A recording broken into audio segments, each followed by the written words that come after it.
प्रश्न 16 छत्तीसगढ़ में प्राथमिक कृषि सहकारी समिति के बारे में संक्षिप्त जानकारी दीजिए।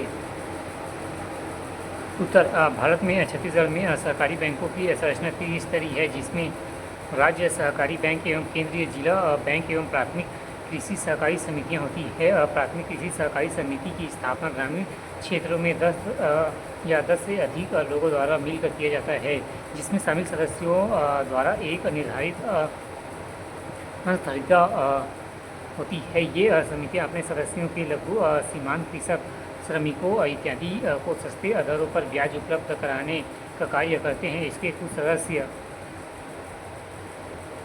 जिला सहकारी बैंकों के सदस्य होते हैं। इन संस्थानों को राज्य सरकार की भागीदारी के साथ साथ नाबार्ड से कर्जा की प्राप्ति होती है। वर्तमान में छत्तीसगढ़ में 2058 प्राथमिक कृषि साख समिति है। इन समितियों का मुख्य उद्देश्य निम्नलिखित है। पहला, कृषकों को शोषण से बचाना। दूसरा, समय अवधि में उनको ब्याज एवं उपज का उचित मूल्य दिलाना। एवं तीसरा, मूल्यांकन की सुविधाएं उपलब्ध कराना। प्रश्न 16 छत्तीसगढ़ में प्राथमिक कृषि सहकारी समिति के बारे में संक्षिप्त जानकारी दीजिए। भारत एवं छत्तीसगढ़ में सहकारी बैंकों की संरचना त्रिस्तरीय है, जिसमें राज्य सहकारी बैंक एवं दूसरा के केंद्रीय जिला बैंक व तीसरा प्राथमिक कृषि सहकारी समिति होती है। प्राथमिक कृषि सहकारी समिति की स्थापना ग्रामीण क्षेत्रों में 10 या 10 से अधिक लोगों द्वारा मिलकर किया जाता है। शामिल सदस्यों द्वारा एक निर्धारित अंतधारिता होती है। ये समितियाँ अपने सदस्यों एवं लघु सीमांत कृषक, श्रमिकों इत्यादि को सस्ते ब्याज दरों पर ऋण उपलब्ध कराने का कार्य करती है। इनमें कुछ सदस्य जिला सहकारी बैंकों के सदस्य हो सकते हैं। इन संस्थानों को राज्य सरकार की भागीदारी के साथ साथ नाबार्ड से कर्जा की प्राप्ति होती है। वर्तमान में छत्तीसगढ़ में 2058 प्राथमिक कृषि साख समिति है। इन समितियों का मुख्य उद्देश्य निम्नलिखित है। पहला, कृषकों का शोषण से बचाना एवं दूसरे समय अवधि में उनको उपज एवं उचित मूल्य दिलाना। तीसरा, विपणन की सुविधाएं उपलब्ध कराना।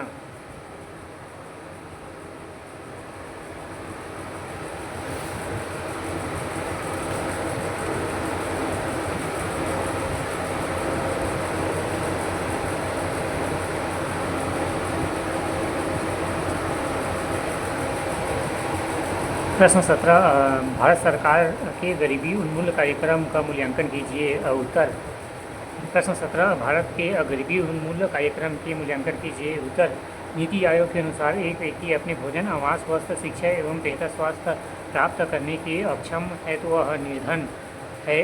भारत सरकार द्वारा गरीबी के लिए निम्नलिखित योजनाएं चलाई जा रही है। पहला, राष्ट्रीय खाद्य सुरक्षा अधिनियम 2013। इस योजना के माध्यम से देश में 2 से 2/3 आबादी को भोजन का कानूनी अधिकार प्रदान है। दूसरा, दीनदयाल उपाध्याय अंत्योदय योजना 25 सितंबर 2014 को केंद्र सरकार द्वारा शहरी गरीबी की कौशल विकास एवं आजीविका के अवसरों के लिए संचालित की गई थी। तीसरा, प्रधानमंत्री आवास योजना ग्रामीण। इस योजना के उद्देश्य 2022 तक सभी बेघर परिवारों को कच्चे एवं टूटे मकानों में रहने वाले को बुनियादी सुविधाओं से युक्त पक्का मकान उपलब्ध कराना है। चौथा, दीनदयाल उपाध्याय ग्रामीण कौशल विकास योजना गरीब परिवारों को 15-35 वर्षों के ग्रामीण युवाओं को कौशल विकास पर बल देना है। एवं पाँचवा, प्रधानमंत्री उज्ज्वला योजना गरीबी रेखा से नीचे रहने वाले परिवारों की महिलाओं को निःशुल्क LPG कनेक्शन प्रदान करना है। उपयुक्त योजनाओं के संचालन के बावजूद भी देशों के लोगों के जीवन स्तर पर भूखमरी एवं कुपोषण एवं खराब स्वास्थ्य की समस्याएं, स्वच्छता का बाल श्रम, बेरोजगारी अभी भी बनी हुई हैं। प्रश्न 17 भारत सरकार के गरीबी उन्मूलन कार्यक्रमों का मूल्यांकन कीजिए। उत्तर नीति आयोग के अनुसार एक व्यक्ति अपने भोजन, आवास, वस्त्र, शिक्षा एवं बेहतर स्वास्थ्य प्राप्त करने में अक्षम है तो वह निर्धन है। भारत सरकार द्वारा गरीबी की निम्नलिखित योजनाएं चलाई गई है। पहला, राष्ट्रीय खाद्य सुरक्षा अधिनियम 2013 इस अधिनियम के माध्यम से देश में लगभग 2/3 आबादी को भोजन एवं कानूनी अधिकार प्रदान करता है। एवं दूसरा, दीनदयाल उपाध्याय अंत्योदय योजना 25 सितंबर 2014 को केंद्र सरकार द्वारा शहरी गरीबों को कौशल विकास एवं आजीविका के अवसरों के लिए संचालित की गई है। तीसरा, प्रधानमंत्री आवास योजना ग्रामीण। इस योजना का उद्देश्य 2022 तक बेघर परिवारों और कच्चे एवं टूटे फूटे मकानों में रहने वालों को बुनियादी सुविधाओं से युक्त पक्का मकान उपलब्ध कराना है। चौथा, दीनदयाल उपाध्याय ग्रामीण कौशल विकास योजना गरीब परिवारों को 15 से 35 वर्षों के ग्रामीण युवाओं को कौशल विकास पर बल देना।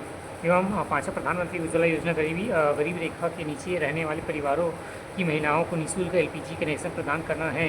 उपयुक्त योजनाओं के संचालन के बावजूद भी देश में लोगों के निम्न जीवन स्तर पर भूखमरी, कुपोषण, खराब एवं स्वास्थ्य की समस्याएं, स्वच्छता एवं बाल श्रम, बेरोजगारी अभी भी बनी हुई हैं।